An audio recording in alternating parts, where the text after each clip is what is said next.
पहलगाम हमला हो ही नहीं सकता था अगर वहां पे सरकार या वहां की सुरक्षा एजेंसीज मिली हुई ना हो। पॉसिबल ही नहीं था। जितनी दूरी से कोई घुसपैठ करता है, वो जैसे हम राजस्थान, दिल्ली, यहाँ देखते हैं तो जमीन सीधी और प्लेन है, लेकिन अगर हम एलओसी पे जाते हैं तो वहां प्लेन नहीं है। 10-10, 15-15 हजार फीट ऊंचे पहाड़ हैं, पर्वत हैं, उन्हें लांघना आसान नहीं। और 3-4 लोग तो ऐसे लांघ के आ भी नहीं सकते। वहां सुरक्षा एजेंसियां हमारी लगी हैं, वायुसेना पेट्रोलिंग करती है, आर्मी है, उसमें से लोग अगर आ गए, चलिए मैं कहता हूं आ गए, फिर हमारी इंटरनल सिक्योरिटी का क्या हुआ जो घाटी के अंदर, चाहे वो अलग अलग सुरक्षा बल लगे हों जो होम मिनिस्ट्री के आते हैं, चप्पे चप्पे पर है।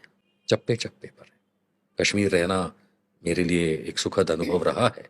मैं कुछ साल रहा हूं कई वर्षों पहले, पर मैं आज इतना जरूर जानता हूं कि किसी गांव में किसके घर में क्या सब्जी बन रही है, वो इंटेलिजेंस को पता होती है। कि बकरा आज जो मटन बनेगा वो किस कसाई के यहाँ से आया है, ये तक पता होता है। ऐसे में 4 लोग इतने आराम से पॉसिबल नहीं है अनलेस कोई ना कोई उसमें मिला हुआ हो। और ऐसा नहीं है कि कोई एक कांस्टेबल लेवल का आदमी मिला हो। ये एक बहुत बड़ा या तो एक गेम होता है जिसमें अलाउ किया जाता है, और या फिर जब सरकार या सरकार का कोई अंग, पूरी सरकार को तो हम कैसे कह सकते हैं, लेकिन अगर कोई अंग ये अलाउ कर रहा है तो फिर पहाड़ों से होके आने की क्या जरूरत है। तो बड़े आराम से कहीं से वायुयान में बैठ के आएंगे, दुबई से उतरे होंगे दिल्ली में, आराम से ले गया होगा दविंदर सिंह जैसा कोई, इनको इतना बड़ा अटैक कराया और हवा में गायब हो गए। किसी तरह पहुंच भी अगर गए थे तो चले कैसे गए, वापसी कैसे हो गई उनकी, कहां हवा में उड़ गए।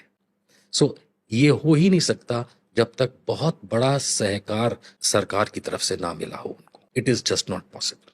अभिमन्यु चक्रव्यूह में घुस तो गया था, निकल नहीं पाया। आजकल के इनके जो टेररिस्ट्स नाम इन्होंने दे रखे हैं, ये बड़े आराम से आते हैं, कांड करते हैं, चले जाते हैं, और हमारी 56 इंच की सरकार हाथ मलती रह जाती।